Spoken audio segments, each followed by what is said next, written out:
भव्य दिव्य असं ग्रामदैवत बाळोबनाथ केसरीचं गाव ओ दादा उठू नका, टोपीवाले दादा बसा मोबाईल मध्ये दादा. ओ बसा बसा बसा, सहकार्य करा. हा काय झालंय, कॅमेराची उंची थोडीशी कमी आहे आणि तुम्ही उभा राहिला की त्या सुटला. गट क्रमांक 1 सुटला. भव्य दिव्य असा सुपे खुर्दकरांच्या ग्रामदेव बाळोबनाथ केसरी मैदानातला 1 पळतोय आणि 1 मध्ये 2 गाड्या आणि 2 गाड्यांमध्ये अतिशय सुंदर अशी लढत होती, परंतु काय झालं आणि एकटाच पळतोय.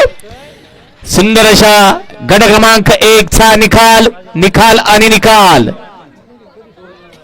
तास क्रमांक 2 वरून धावलेली गाडी Pushpa Shankar fans club Garade 75-72 fans club Chambli या गाडीचा प्रथम क्रमांकाला विजेत्या बैलगाडी मालकाचं चालकाचं हार्दिक अभिनंदन. बैलगाडी मालक आपल्या बैलांचे नाव सांगून जायचंय.